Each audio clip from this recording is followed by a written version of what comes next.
Okay, you should see it now.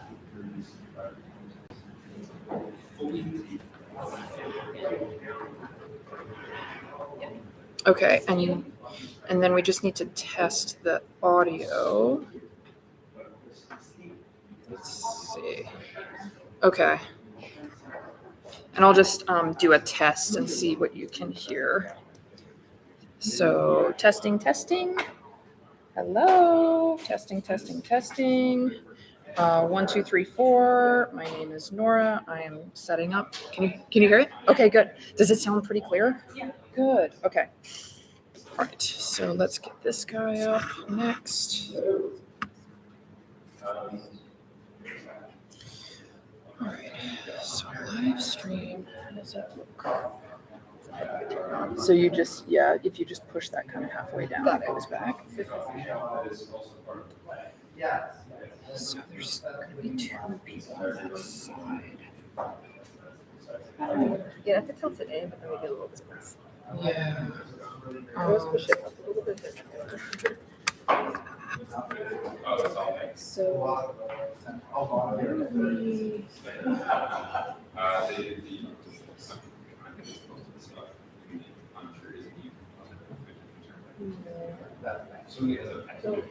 6 Or no, I think just the 4. like this is fine, unless we are like the alcohol. Yeah. All right, and then we have the H5, but we need a shotgun mic. This needs a spot. But where? I think it might have to be kind of completely to the side, or we're gonna have to put this on this tripod. Yeah.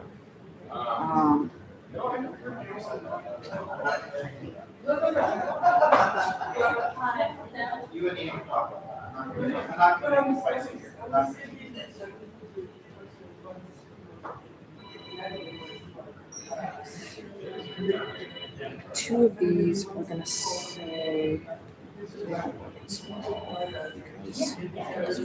we do. So we put on camera, but keep these in your pocket. I will hold one. This has a card. Yeah, it's got a CF, which is great. And then if you want to keep that on here just in case. Yep. That should be formatted. Let's just not forget those. And then,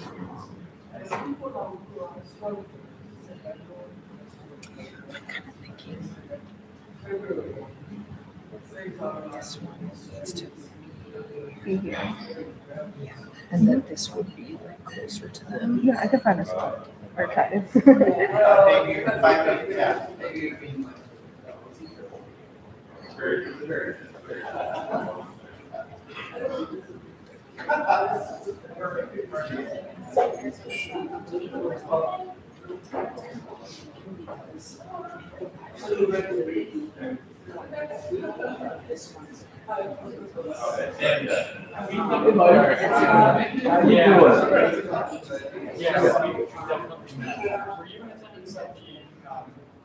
I did issues Thank you very much.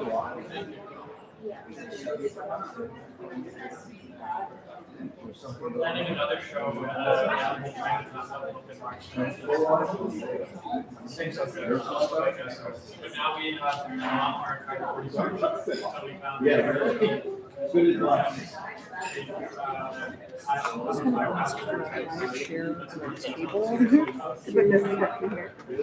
Use the shotgun because I think this guy is going to have to move, which then means we got to get the other big tripod out to put this on. Sounds good. This will house this thing, and maybe the laptop would be like here on a chair. Right? Yep. Okay. So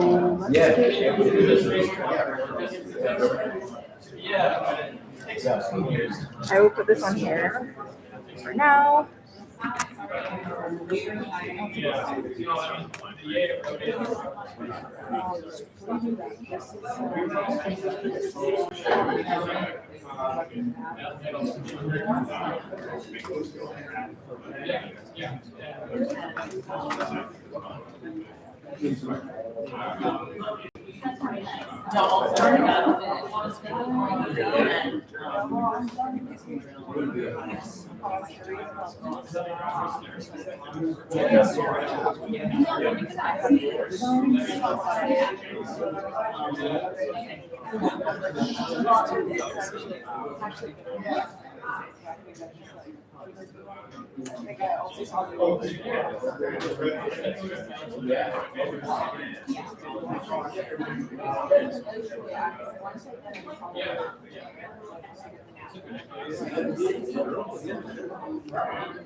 It's mechanism and strange factor as the late workers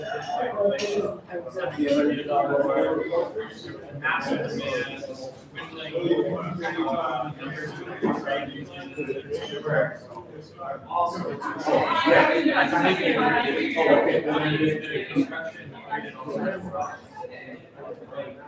I do know some markets that are retargeting now. So there's not a very small. But yes.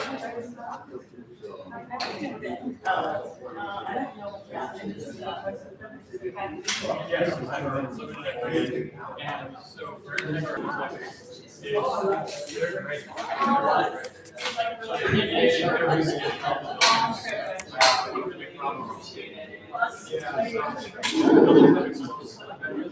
so that is also Yeah,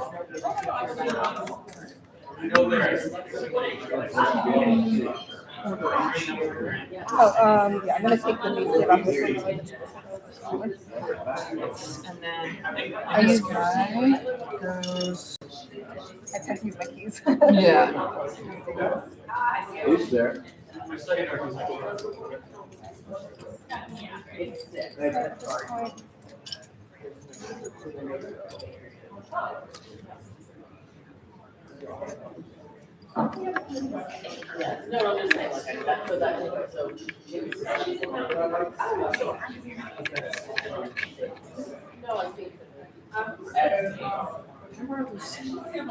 Yeah.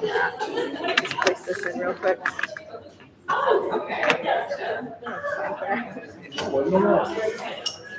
We're doing such a good job under pressure.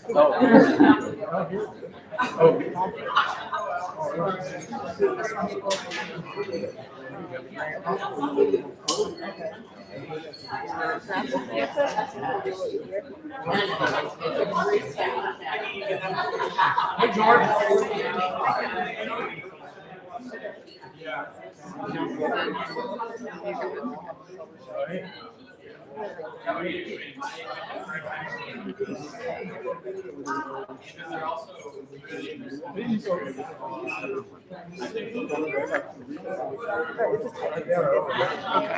This just needs. That I was gonna finish with this. Okay.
And I also hear that they are sensitive, familiar with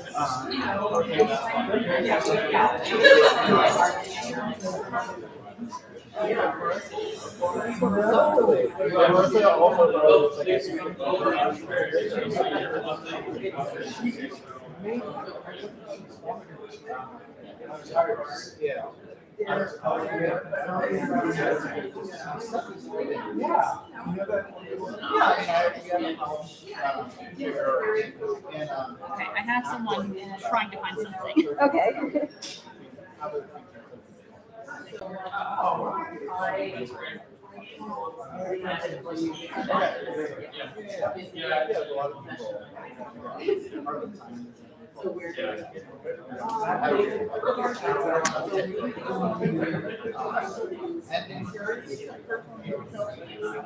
Yeah, she did. Yeah, she was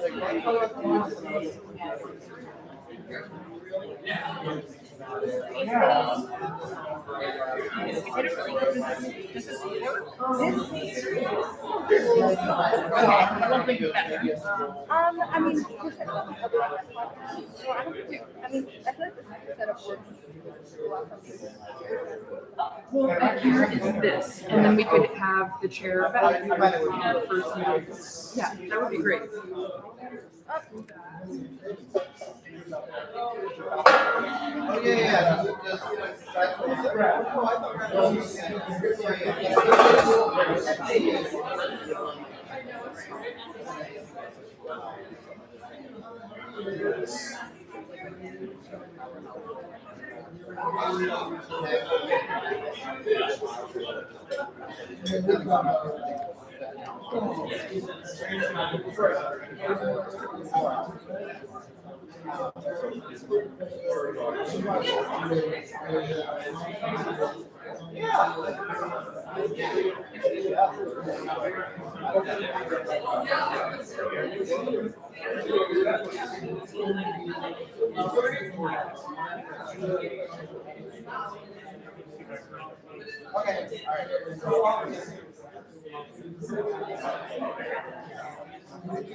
Everything's taken.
It's always easy to get in there to go on.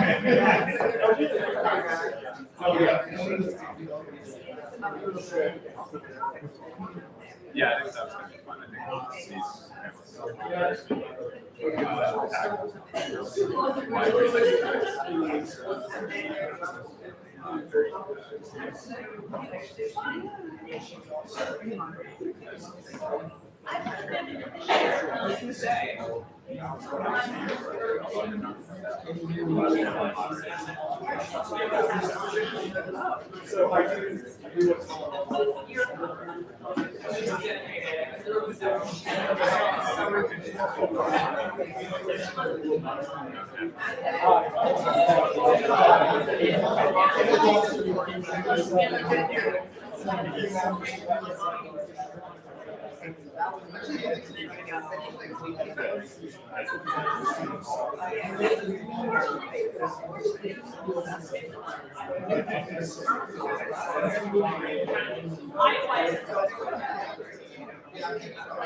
So here's another item to do.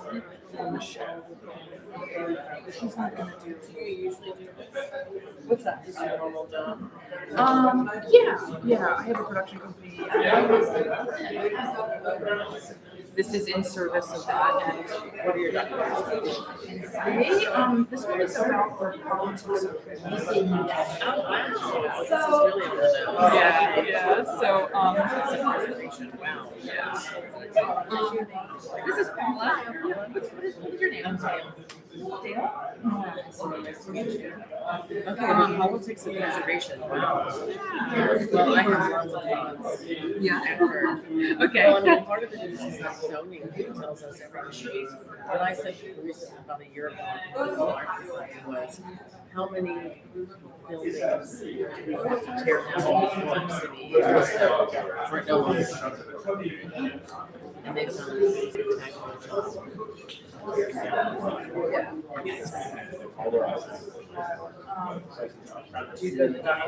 Right. I just saw an amazing documentary.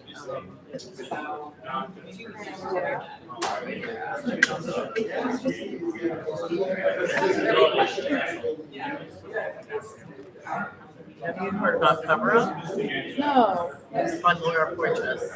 It's Okay. a Netflix documentary. They had a private screening in Midtown. It was really shocking. The corruption is. Wow. No, I'll check that out. Ethan is. This is. I got it.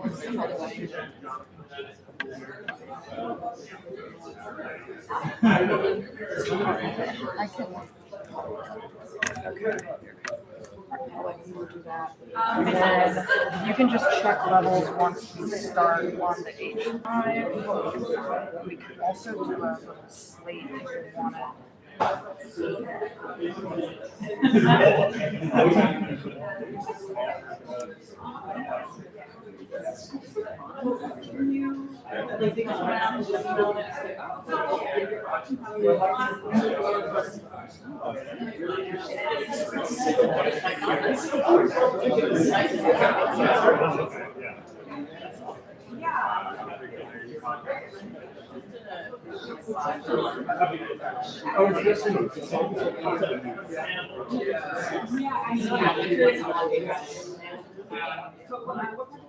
It's not.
My worry here is it's taxes. Usually what you would do is Okay. right? Unless we change.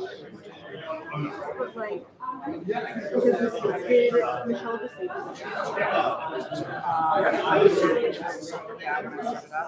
We can edit, I think.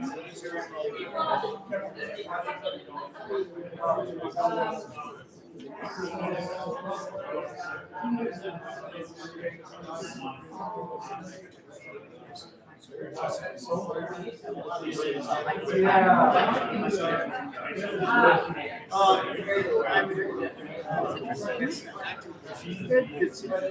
would be like after I don't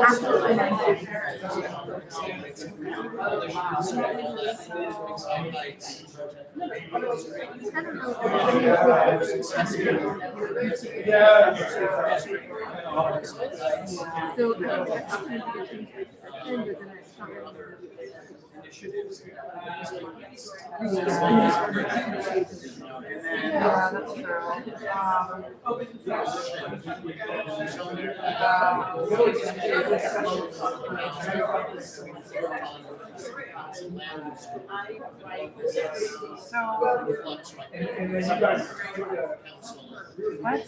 Yeah, I think that's a good idea.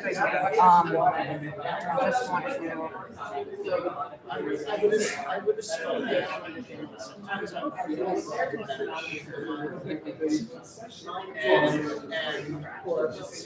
So now it says we can pull messages. I don't see anybody. So yeah. I mean, if you start enabling I enabled messages, but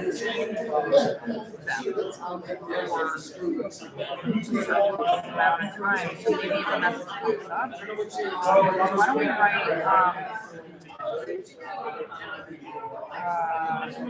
delayed starting.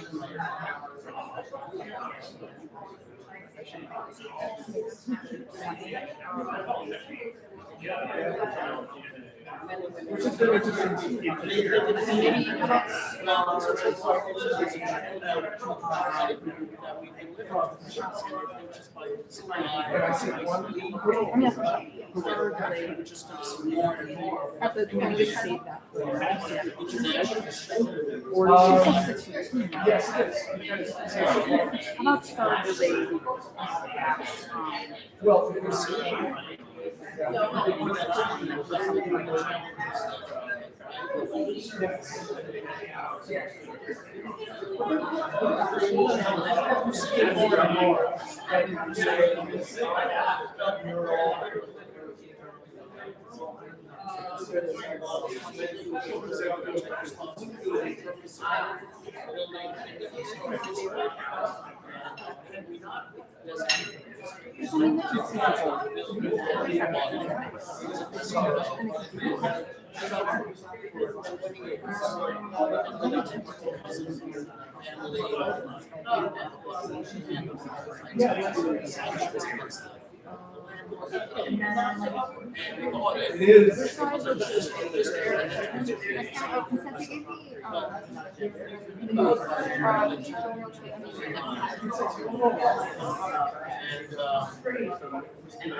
Yes.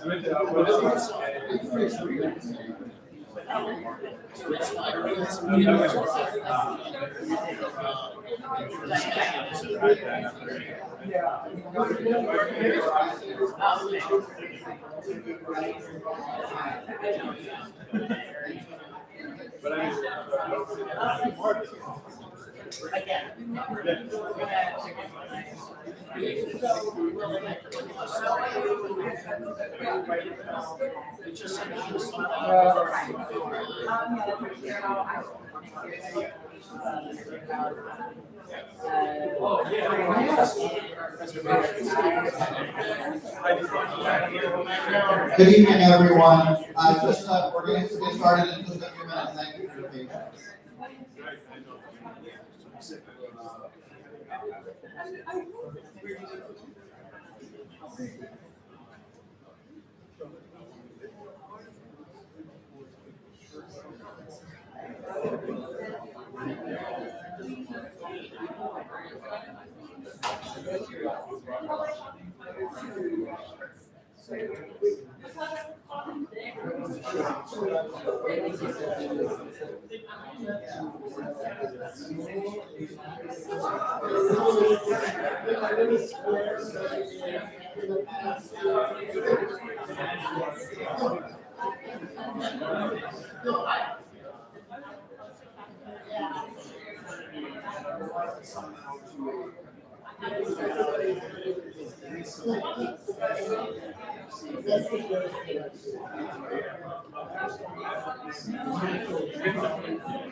Got a couple of few minutes.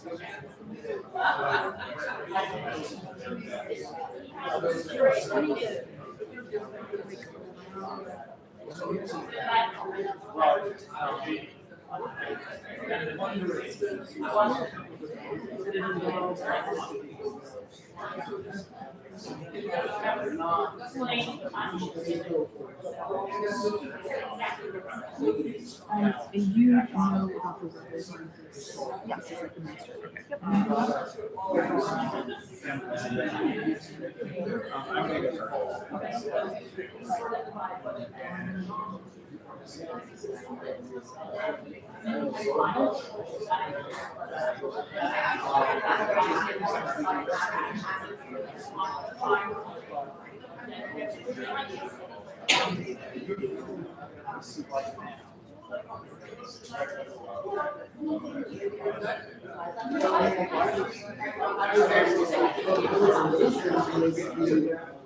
Everyone wants to take a seat. We're going to get started.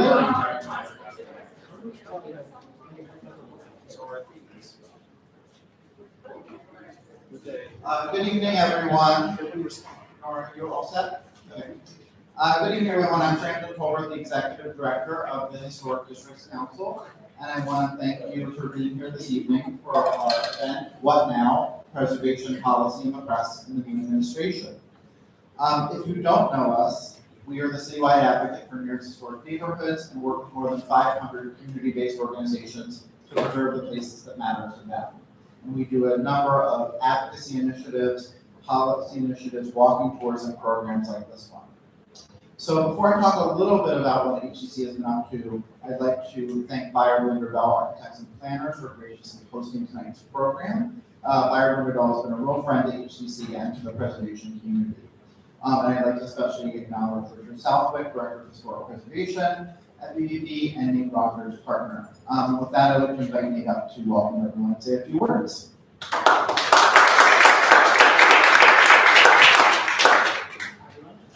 you for coming on behalf of Art from Byron Lindervell. Are you welcome here tonight? Also to the Equitable building, which you may know was built in 1915 and was one of the catalysts for the 1916 zoning law, which led to setbacks for buildings for light and air because the shadows this building created on the surface were so offensive to the city at that time. But of course, what's new becomes old, and this was a designated national historic landmark by the 1970s. So your piece of zoning history tonight. A core part of Mayoral Bell's practice for more than 50 years is the stewardship, preservation, and renewal of New York City's buildings, neighborhoods, and historic places. And so we're very excited about this event tonight. Happy to host HDC and excited to hear what we know will be both timely and excellent. So welcome. Thank you, Nate. So I'd like to say a few more words about HDC before I turn it over to our esteemed journalists. So tonight's program grew out of conversations about preservation's role in the new administration and how HDC can make sure our work was part of that larger conversation. And we've been very busy on issues where we think preservation can make a real difference and be part of the solution. So I wanted to talk about, just show 4 quick slides of what we've been doing the past year. So in 2025, we released 2 reports at the intersection of housing and preservation. One, how housing and history go hand in hand, features case studies on new housing in historic districts and neighborhoods. And the other is our report from our conference looking at the opportunities and challenges of historical affordable housing and proposed policy change to improve how those 2 fields intersect.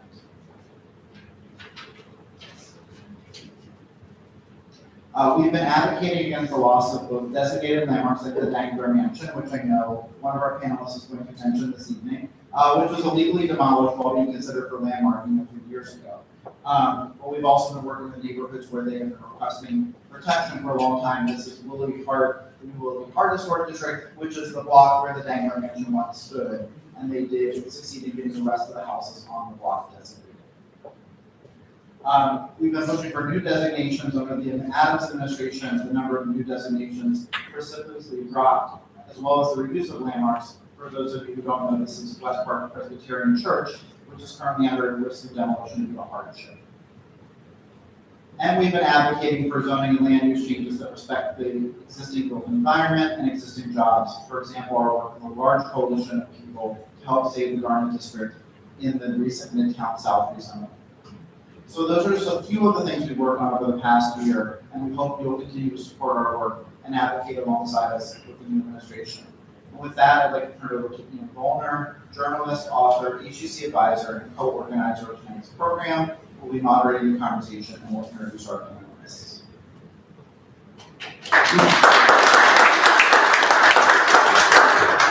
Thank you, guys. I'm actually going to suggest the panelists come and join me on stage right now. We can get underway. We are full-service panelists around here to do our set work. Thank you so much, Brandon. Thank you again to the folks at PBD. My name is Ian Volner, as mentioned. I am a journalist and I write for the New York Times, New York Magazine, the New Yorker, and other publications that don't have the word New York in the title. I am very pleased to be with you this evening on stage with some of my most esteemed and most estimable colleagues. To my left, Diana Buds, a regular at Fast Company and other publications, also writing about design and architecture and urban policy. To her left, Dan Roche, news editor is your title at the Architects newspaper. And to his left, Christopher Bonanos of New York Magazine, city editor for 30 years. You've been on staff now? Remarkable. It's a great relief to have such seasoned and such capable panelists with me because is that all right? I don't want to be disparaging about it. It's essentially because the topic, or rather topics we have to tackle this evening, are indeed very complex.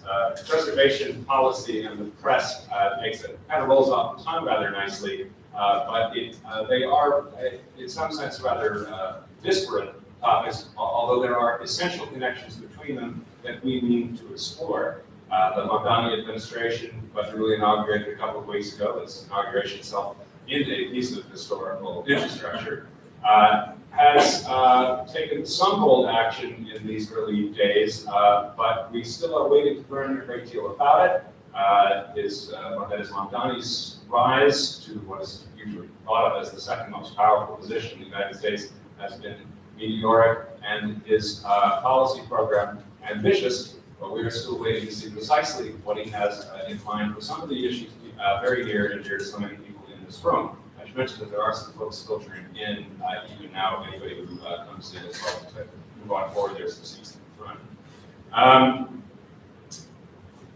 In some sense, the primary problem that we confront in this conversation is how much we don't know.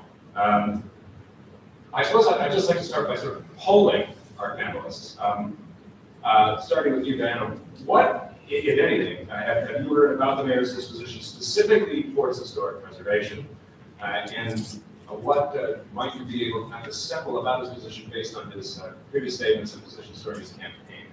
Great. Can you guys hear me okay? I think we can actually Yeah, hopefully this helps, but yeah, I'm very excited to be here. I think I'll start with a little bit of like my own history. I sort of came to architecture through art history, and you know, one of the things that I had sort of been following on Zoran's campaign trail is sort of like the comments that he was making about it. And I pulled out a quote from a mayoral forum that he participated in February, and he said, you know, I think it's the job of city government to show New Yorkers that art must be integrated with every aspect of our life. It cannot be considered something purely separate. And so while he hasn't made any comments on historic preservation specifically, I'm encouraged by the fact that he appreciates art. And you know, architecture is a form of art that all New Yorkers engage with every single day. I would argue that it is like the most art that New Yorkers engage with. Like, you don't have to buy a ticket to go somewhere. You can appreciate, you know, centuries worth of buildings, and you know, these were all made by artists and artisans. And I hope that this is something that, you know, he kind of acknowledges with his policy. He echoed a similar sentiment recently when he was just entering into a partnership for free theater tickets, where, you know, sort of also acknowledging that art isn't just for the wealthy, it's, you know, something that everyone should be able to participate for joy. And, you know, a beautiful building is a joyful one. So that's sort of what I've personally been noticing from him.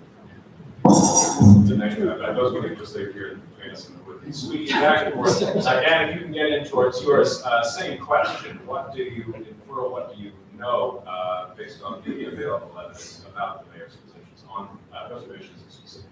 Sure. So as you mentioned, it is indeed, I think, in many regards too soon to say, but I'd like to answer that question by talking about the people that Zoran is surrounding himself with. In early January, the Mamdani administration appointed Dina Levy the new commissioner of the Department of Housing, Preservation, and Development. In the statement that the city released about Levy, they credited her with saving a NYCHA complex on Sedgwick Avenue in the Bronx from being taken over by a private equity firm. And so she's not a preservationist per se, but is extremely passionate and knowledgeable when it comes to preserving you know, new law buildings, NYCHA, Michelama, what have you. Another really important person in Zoran's cabinet is, of course, Layla Resort. Layla is the New York City Deputy Mayor for Housing and Planning. Layla is very close with many trade unions, the AFL-CIO. Layla has a lot of in-depth experience there. And then the last person I'd like to give a shout out to is Sia Weaver. She's the new director of the Mayor's Office to Protect Tenants. A little bit of background about the Office to Protect Tenants.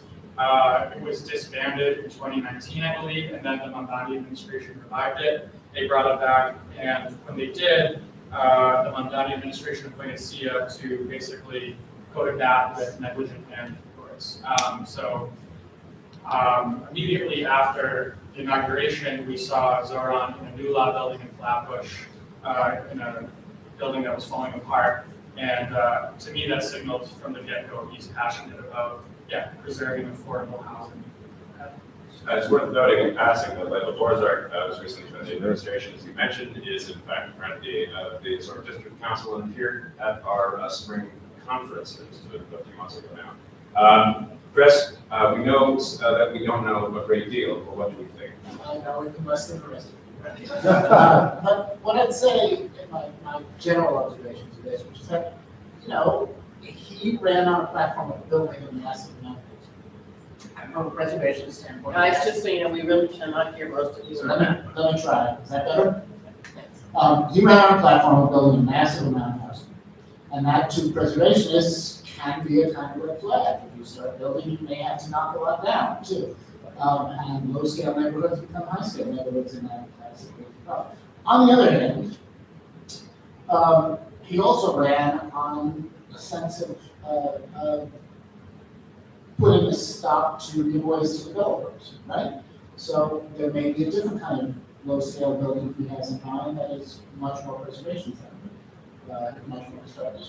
We don't know. What I would say in there, and this is what Jonas in particular, we have one other clue.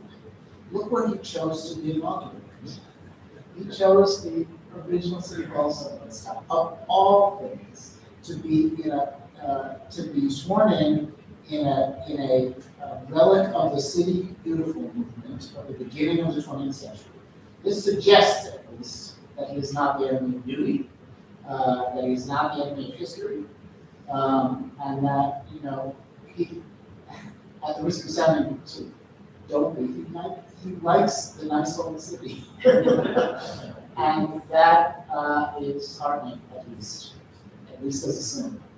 I'm eager to circle back to some of these questions about how policies on affordability especially may or may not conflict or align with preservation imperative. But for the nons, I wonder, Dan, you having written on this topic, you mentioned a moment ago the appointments that we've seen in this administration. Is it possible to triangulate somewhat what Mondani's preservationist views might be compared to, say, his predecessor? The Adams administration had the peculiar distinction of having a record low number of landmark properties. Frampton, how many was it altogether? A few hundred, which was a substantially smaller amount than any of its predecessors in a similar amount of time. Do we see this administration, well, we can consider, for example, its views on other Adams-era initiatives, like, say, City of Yes. What kind of continuity are we seeing or not seeing? So a really important point to make here, I think, is how Zoran personally voted on ballot questions 2, 3, and 4. A little bit of a rundown in that regard.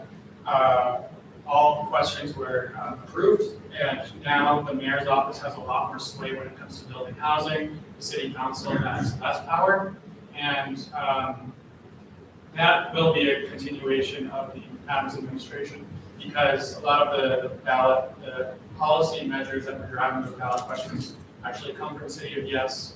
The main idea is building up the quote-unquote outer boroughs that are lower in density, and so I think what we're going to see is more preservation, I think, in the older, higher density cores, while the idea is to, Zoran wants to, that benchmark is 200,000 over the next 2 years, 200,000 homes.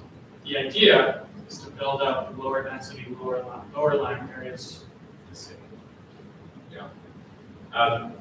Chris, as you promised, there is, of course, a popular understanding, one might say a pervasive apology, about preservationism, that it is constantly an issue between the NIMBYs and the YIMBYs, those who believe in development, especially for the cause of increasing housing supply, and thereby decreasing prices, and those who say nay. Do you think that, well, how would you diagnose the political disposition, not of the mayor himself perhaps, but of the electorate that helped put him into office? Do you think that the popular understanding of the of preservation is mired in that classical dichotomy? Is it likely to remain so in this administration? It's a really good question. I don't know how to answer it. That split is obviously, in real life, it's much worse. That divide. And the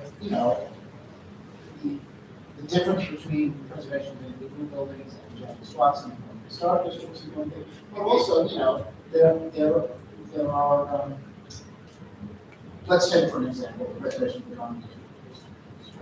The carve out for the garment industries that was retained is small. The surrounding area will probably be going up. But that district is preserved with tax incentives to landlords to keep garment businesses in place. On the other hand, maybe that is still zoned industrial and commercial. Those property owners perfectly capable of just tearing everything down, putting up 70-story skyscrapers if they want to. And, I don't know what the policy answer is for that, or how, administration reacts. You get a lot of housing units, it's something very beautiful. I just don't know. There is, I will say, a tension in this administration that we're going to see, I suspect, between preserving middle-class jobs and building middle-class housing somehow, when they occupy the same space someday. There is one prominent instance, among others, I suppose, that Brenton happened to show earlier on the screen, which is the Dangler House, I believe it is, which is an instance of preservationist cause largely being championed by a working class community, working class community primarily colored community that in many ways seems key to the Montana constituency. Could you tell us a little bit about that project, about that effort, and what it might token in terms of the broader political scene? Sure. Sorry, I'll try to talk into the mic here. Okay,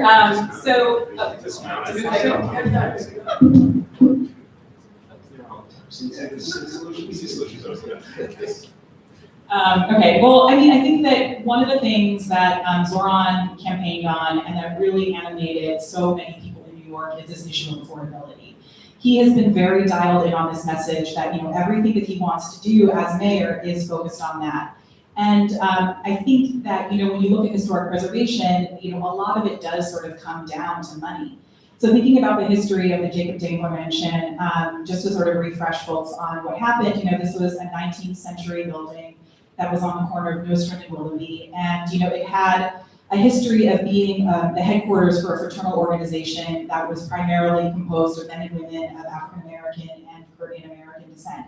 And, it was used for community gatherings, for weddings, for wakes, any type of space that, folks would need to gather. And over the years, it sort of fell into disrepair. And I think that, the cost of maintaining these buildings is a huge part of that. I mean, the way that I became involved with HDC is I wrote a story on a similar type of fraternal organization headquarters for the United Order of Tents on McDonough in Bed-Stuy. And they had sort of, had this beautiful Italianate mansion that also, they needed to pay for upkeep. And so they were partially selling parts of the land, which then led to tax disputes. And they weren't able to, keep up with it. And so, they were at, almost lost the building.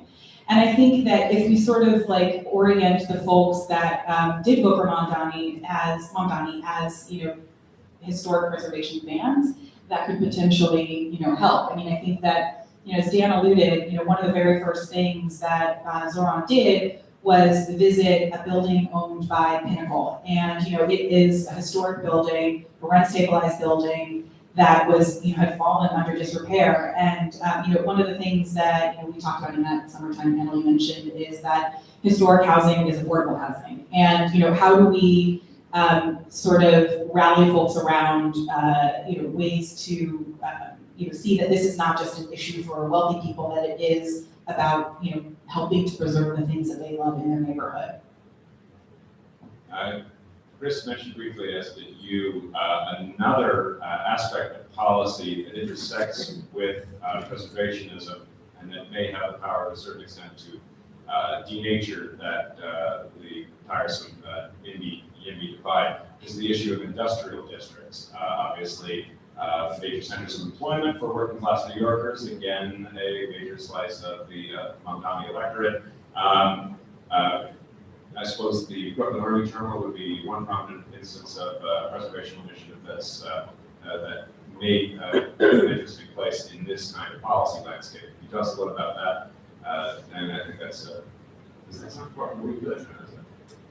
It's a little I mean, I guess if you live in, if you're in Brooklyn, everything's Brooklyn, right? So, everything's everything's close. But yeah, I am in Brooklyn and adjacent to a historic district, so that's one thing. But I mean, I think this sort of builds on what Chris was saying about the garment district, and I don't want to steal any of your thunder, but it's sort of like thinking about where, all these components that make a city work. And you mentioned like jobs and workforce and, thinking of like where are the locations that, folks can actually run their businesses that are related to manufacturing. And so there's been a lot of development, in Sunset Park, thinking about Industry City, thinking about the Brooklyn Army Terminal, thinking about Made Bush Terminal. And, these are all spaces that were sort of lying latent and, were really designed for a previous century, the industry of a previous century. And we've seen that through, collaboration between architects, between, preservationists, between the economic development corporations, that, we are able to maintain these buildings and have them become successful adaptive reuse projects.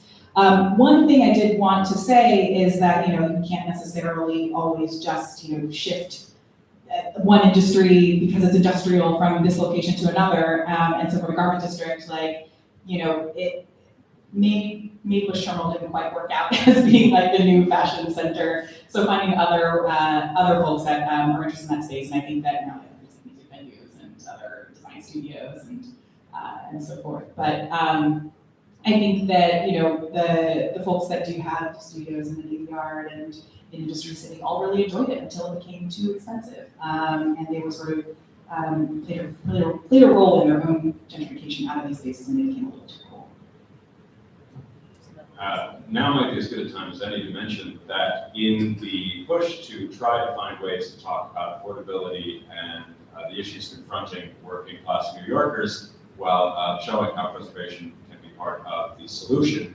The Historic Districts Council has lately formulated a sort of proto-white paper is one way to describe it. It's just the thin end of what could indeed be a very large wedge. In collaboration with a couple of longtime HDC friends and experts, we've developed a simple one-pager which we're hoping to put before the eyes of the administration.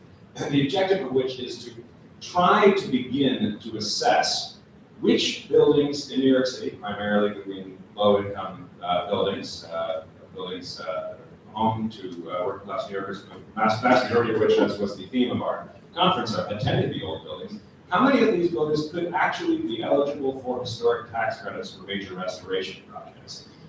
It is remarkable, again, speaking of all the things we know we don't know, how little data there is simply to be certain where these buildings are, under what kind of ownership they are, and how it would be possible to reach that ownership and try to connect them with the historic tax credit, which is a powerful tool for maintaining housing generally, and could indeed be one for helping lower income tenants in those properties. Even as I articulate this very exciting to me initiative, I'm cognizant of a problem that I know we all are as journalists, which is that all of these issues are in the way of being a little bit recondite, dense, hard to convey.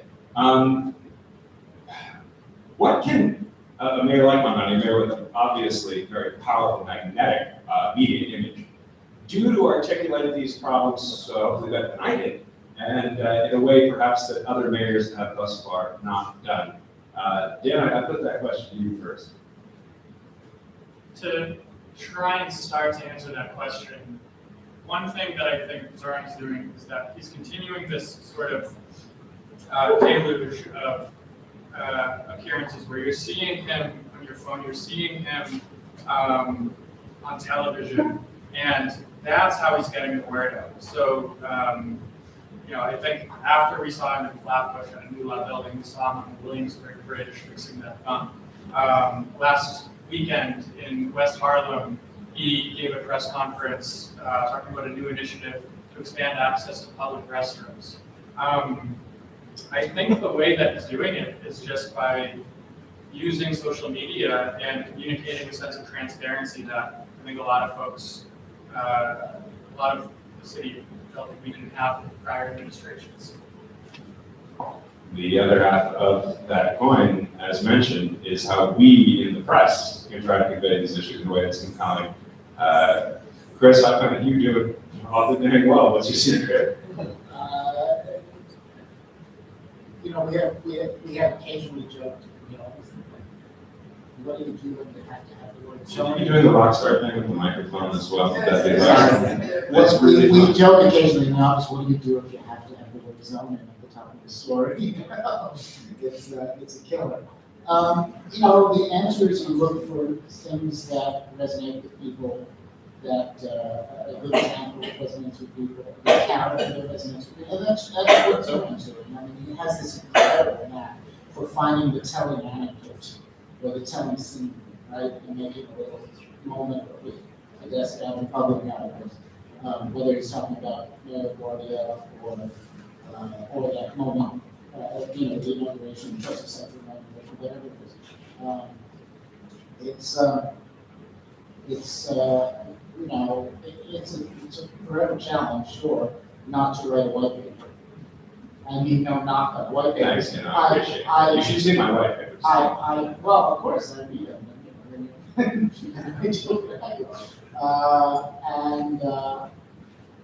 It's storytelling. That's what people love a narrative in anything, and it is the best way, I think, of sneaking the spinach into the brownies. As you say, the mayor has an unusual personal quality, which is obviously dear to his voters and many people outside of New York City.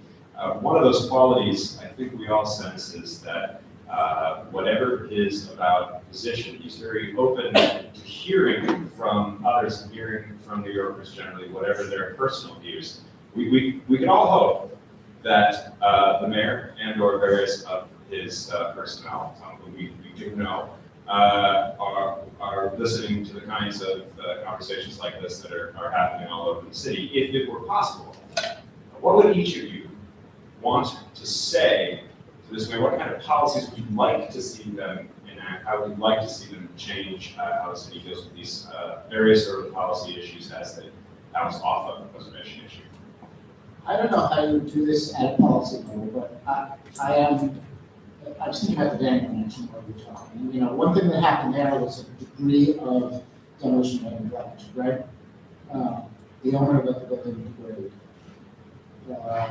And therefore it was, you know, too unsafe to preserve or something like that, right? It was that kind of game, and that game has been played often. We all recognize it. The solution, and again, I don't know how you do this from policy standpoint, but is, it seems to me, broaden even slightly the ability of the Land Preservation Commission to jump in and say, hold it, we want to look at this. Because right now it is a little hard to get things done. It takes time. And it is very easy for an owner to do a preemptive demolition.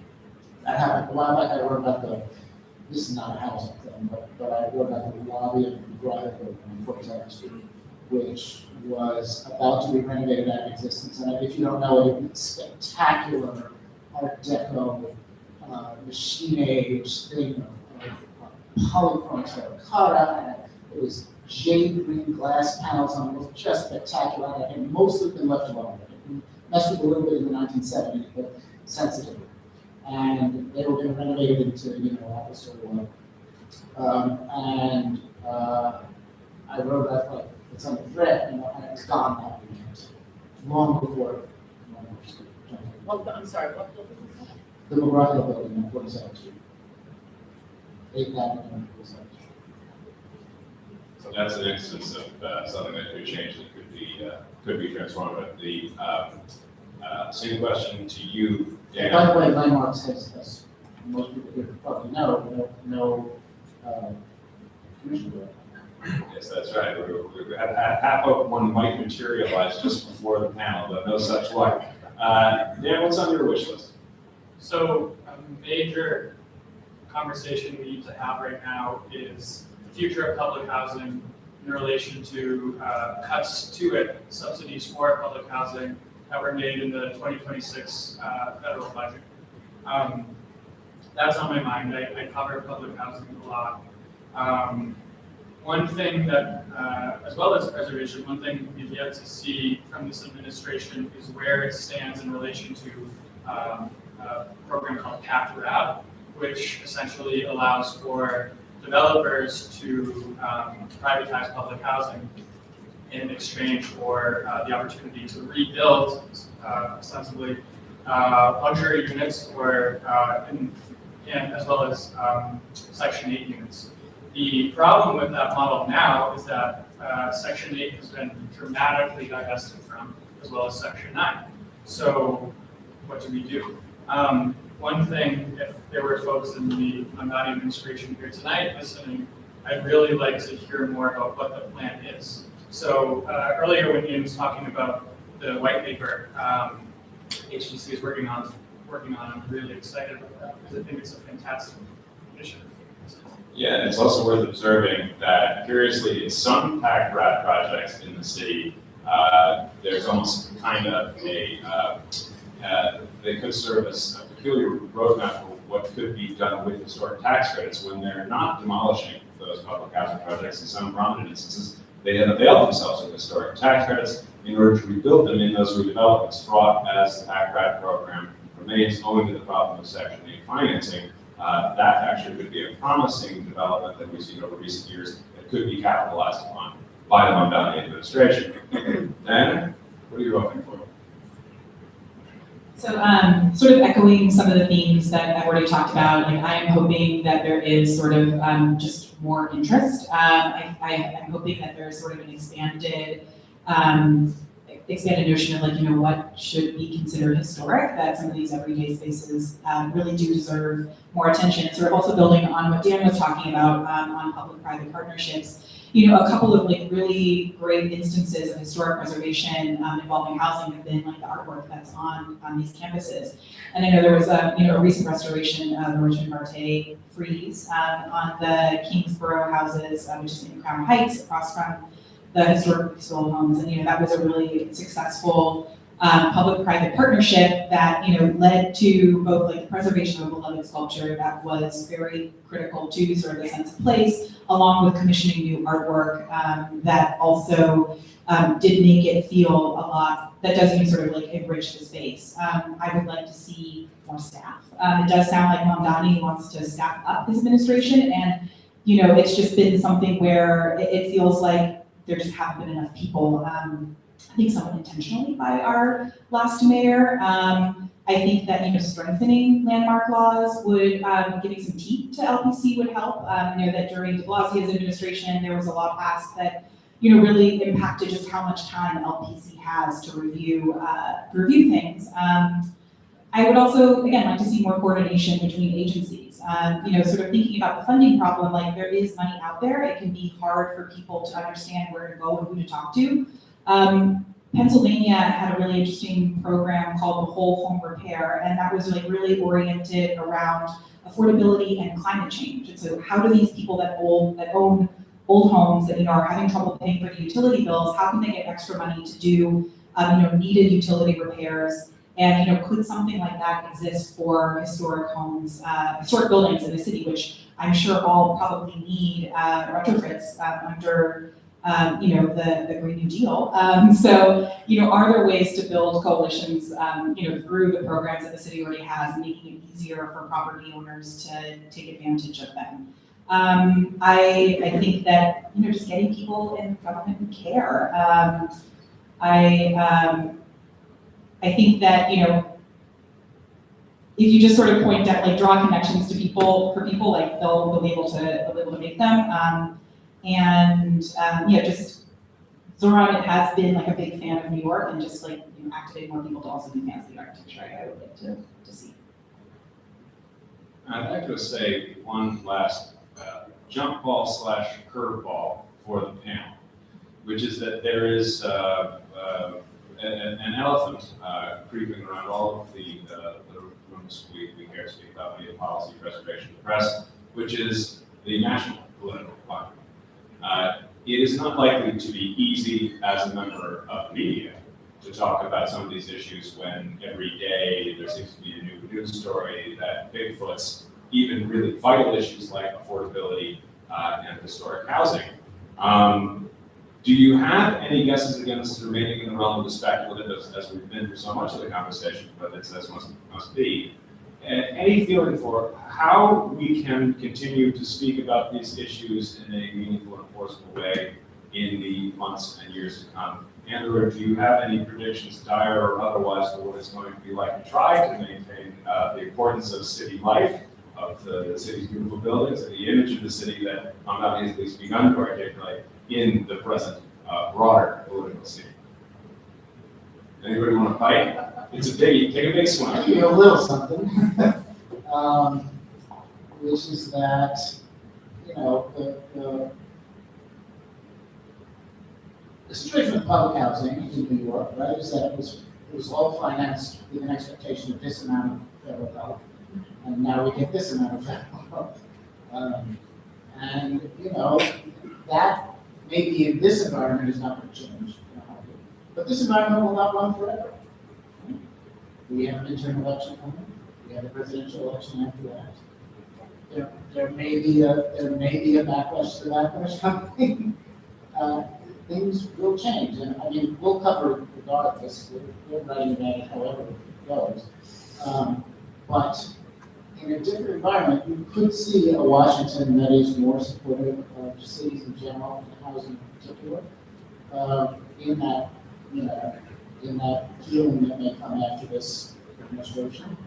It is not out of the possibility to think about, you know, get rid of the Fair Cloth Amendment. I mean, there's lots that could happen in the, you know, in the imagined Ocasio-Cortez presidency.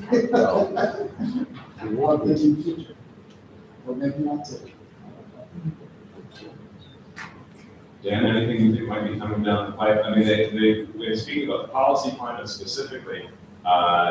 There has been no suggestion, at least that I'm aware, that the administration, the federal administration, has got the historic tax credit or other preservation policies in their crosshairs. Is there anything coming down the pipe that ought to worry us on any of these issues? Before I answer that question, I want to give a shout out to a documentary that I saw recently that really affirmed my belief in the press and free press and why I think we all love what we do.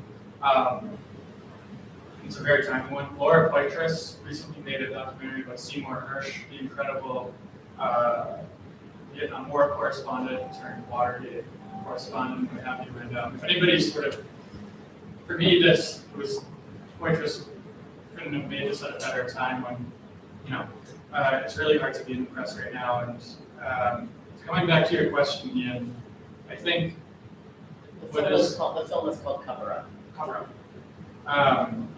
What is the role of the press right now? It's to continue to peel back the blinds, you know, continue to tell the truth. I was on a call recently with Paul Goldberger about the cuts to PBS and NPR and programs that Paul had dedicated the last couple of decades of his life to, and he was really upset. And he said something that has been ringing in my head almost every day. He said, "I'm under no delusion that good criticism can change the world, but I still think it's absolutely imperative to keep saying the right thing and do it every day." So to come back to your question, what's down the pipeline? I know that in 2 weeks, Trump will be in Davos at the World Economic Forum, where he is planning on announcing his grand affordability plan. What better place to do that than Davos, right?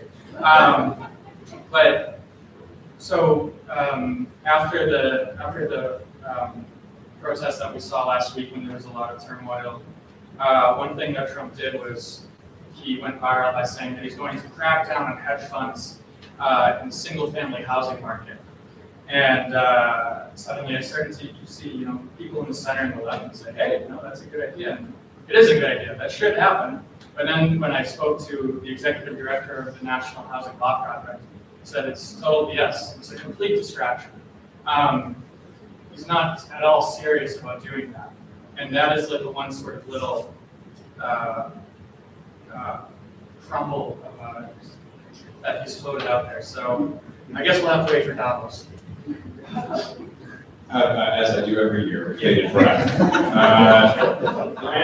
How can a mayor like Mondani break through the noise ways and speak meaningfully about what's happening in the city, speak about this. We kind of feel intuitively that he does a vision of the city, which necessarily involves the beauty of its historic buildings as well as the people who live in them. How's it can we do, and if so, how? I mean, I think that, that question sort of is like connected to your previous question, and, so much that happens at a city level also involves state and federal law.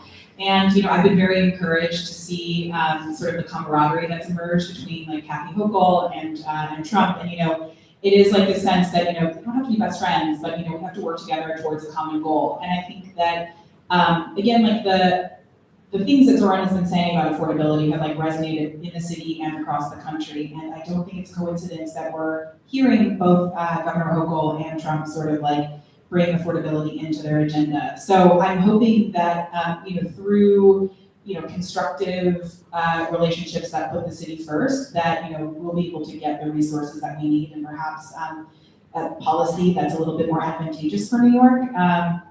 And I think that, if he holds consistent to, transparent communication, that will help a lot. And just to have a more informed and engaged electorate is super important. And, that is sort of also tied in with like the challenge of media. And, do we have politicians that are interested in sound bites and sway, or are they interested in creating more engagement? And I think Zoran is firmly in the latter. Like we haven't really gotten any of those like Adamsisms, thank God. And like I think that that earnestness is really refreshing, and I hope it continues. As we all, I'm sure. I want to thank you guys so much. So many of the questions, the hopes, the sort of wish list items we might have, or ones we could we sincerely would like to those in the administration to be listening. But of course, we also want to give you guys in the audience an opportunity to express your own anxieties, thoughts, recommendations for the same purpose. Does anyone have any questions? Yeah, everybody. I'm going to start here in the front. Do I need a mic or no? Apparently, Zoran has said nothing about preservation in his short career, but what about the people he's appointed? I'm thinking specifically of Layla Borzov. She was in the Adams administration when Dan Garodnick was running roughshod over the city of yes, Midtown South rezoning, the ballot measures, everything else. Was she complicit in all of that, and how worried should we be about her? And then the other of the recent appointments, she was like the second appointment that he made, which is director of housing, which is his issue. Right. I mean, I think that she's an interesting figure, and that she also, was in the Obama administration and was one of the authors of like the RAD policy. And so, again, it's sort of to see how that's going to be used for preservation. I mean, I'm not sure exactly. I think that the conversions have been like super controversial. I think Dan's probably a little bit better equipped to talk about to Layla, but I think that still there isn't somebody that I've seen that is like that really strong preservation. I think Maria Sperner-Torres has been a friend to architecture, but it seems like, remains to be seen. One wants to take this one on. She did come to our conference. I was gonna say, She was listening. She was listening. It shows a degree of engagement with the topic. It's extremely promising. Or awareness, maybe. Yeah, and in keeping with the overall tenor of the administration, the character of the mayor himself, it suggests an openness to ideas. It may not be absolutely perfection every time out from a preservationist perspective, but at least there'll be a degree of back and forth exchange that frankly was a little lacking in the previous But administration. she was in the previous. She did not occupy, well, her position this time around is rather more senior. She's a deputy mayor. I don't know what she was in the past. In the back there, you, sir. Two things, one on the municipal level and one on the federal level, since you were discussing national politics. We didn't hear much about the LPC per se. What's going on? Who are the characters? Who may be coming in? Who may be going out? What's the politics of the LPC? Second, on the national level, I am told by good sources that I have in Washington that there's serious movement afoot at the DOJ to examine Mamdani's naturalization application. And there may be serious movement to denaturalize and deport.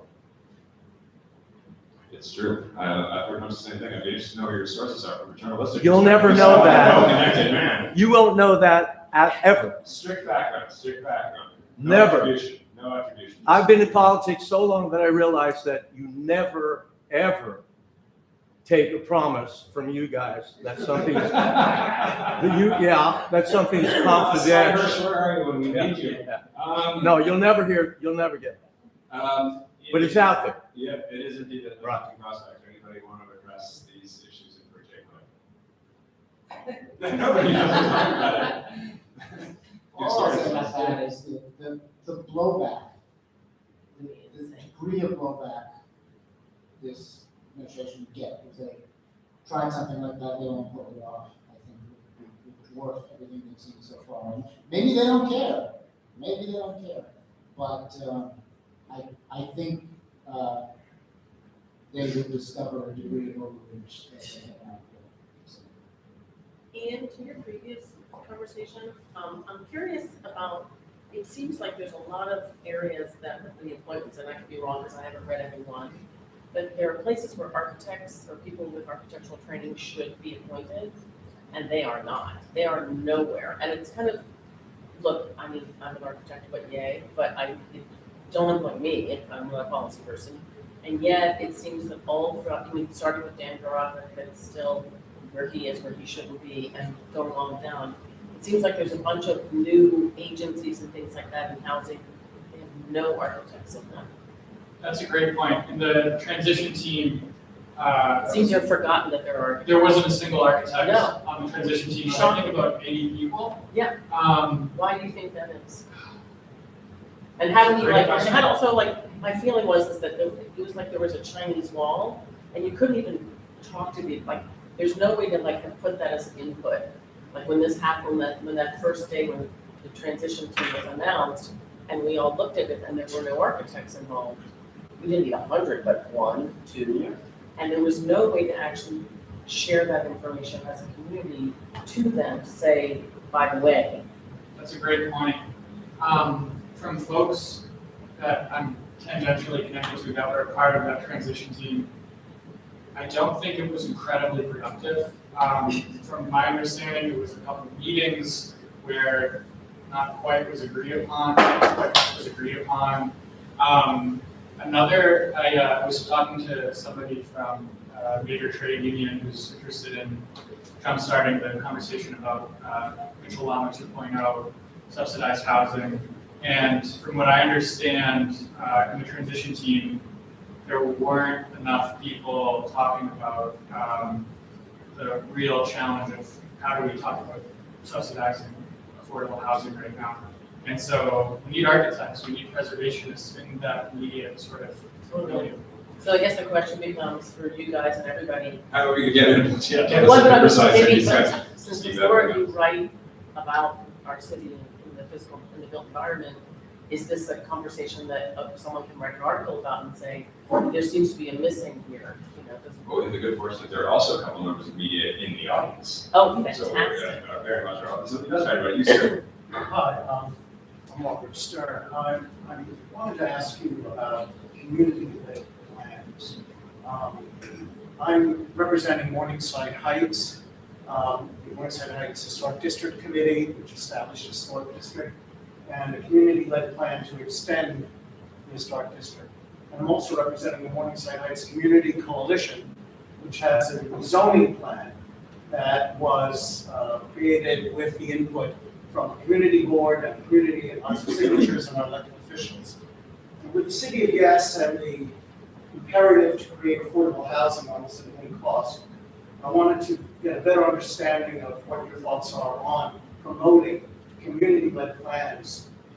Donnie, who, of course, grew up in Morningside Heights, so anyone. I'd like to jump right into that. there's a problem that was created prior to the new administration taking over, where the Department of City Planning disbanded the urban design division. So in case anybody's not familiar with that, on December 18th, Dan Gronick sent an email out of the blue to DCP employees saying that the urban design division, which is about 10 people, will be disbanded. The urban design division, as it is now, was established by Amanda Burden in the Bloomberg years, and it's been essential in guiding rezonings towards more equitable development. And so it's yet to be seen whether or not this administration will continue that dismemberment. I really hope it reverses course, but we absolutely need to talk about the urban design division when we talk about community I mean, to your point, city planning had blocked the rezoning plan. It had the full support of our elected officials and the community board, et cetera. And we couldn't make it to move up the stage. Because of, I think probably what you're suggesting. But anyway, but anyone else about community-led plans and how to best position that maybe with the new administration? From a media perspective, I mean, certainly following up on those kinds of stories is essential. That's what we've been saying, I think, while leaving. In the course of writing about urban issues, find that all too often it can be challenging. We also have editors in the audience this evening to persuade some of our betters, those who assign us Freelance or certainly stories, to allow us to go into that kind of fine grain. We're often caught. It's part of the reason I wanted to ask the question about the national political climate. So often we find ourselves obliged to connect things to things that are happening with the federal government at the national level. But you're absolutely right. That's an area for improvement. I can't think we could do any better than have our final question asked by the agency's own Francois. Did you had a question before? I have a question, yes. The question, I'm not sure it's going to be materializing the question, but I would want the press to change.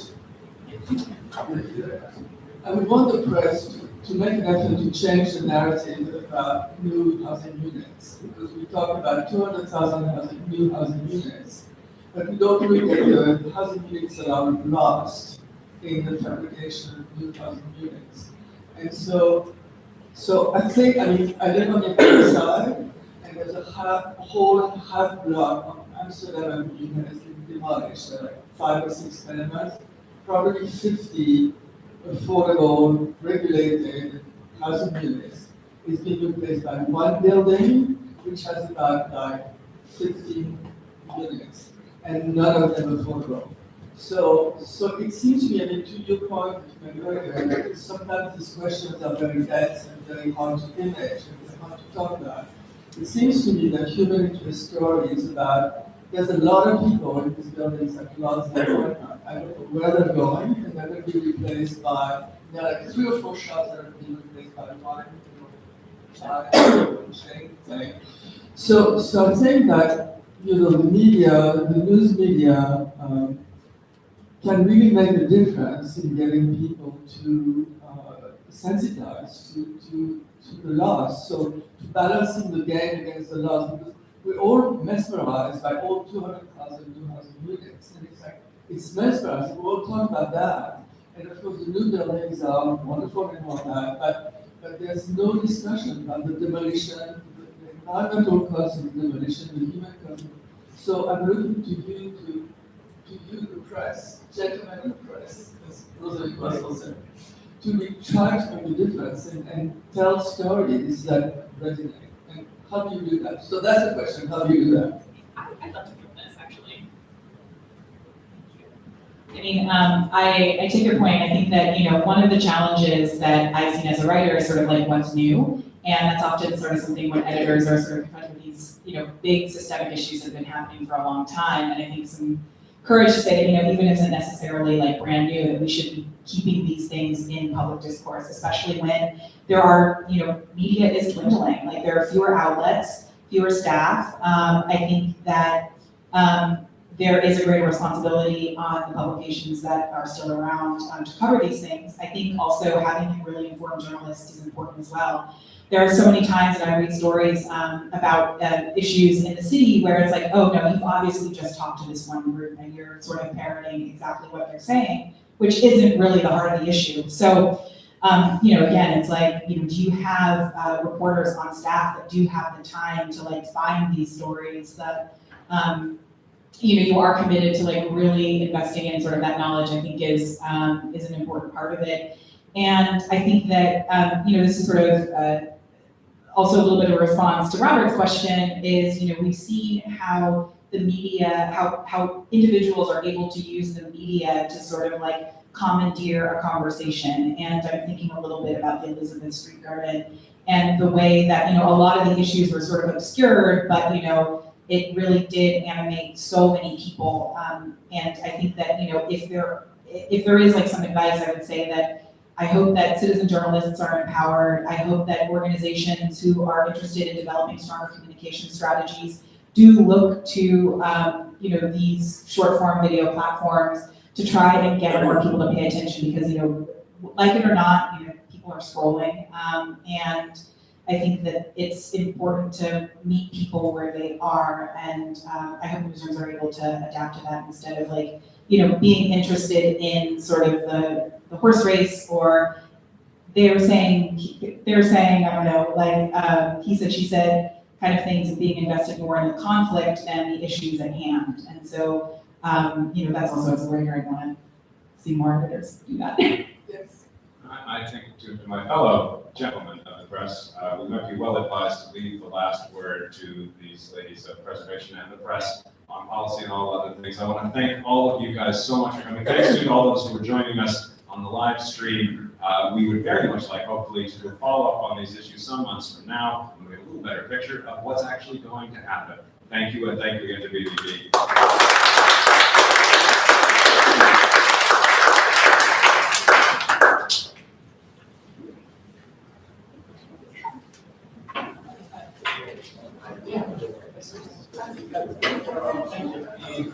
See you or hear you in the meeting.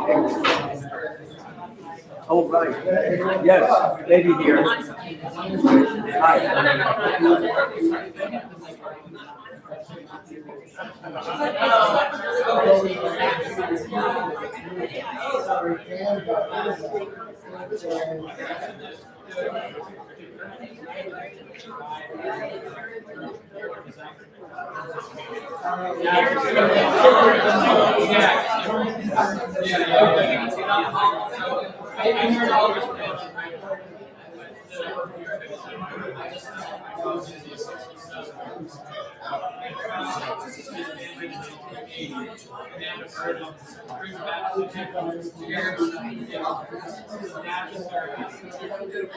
No.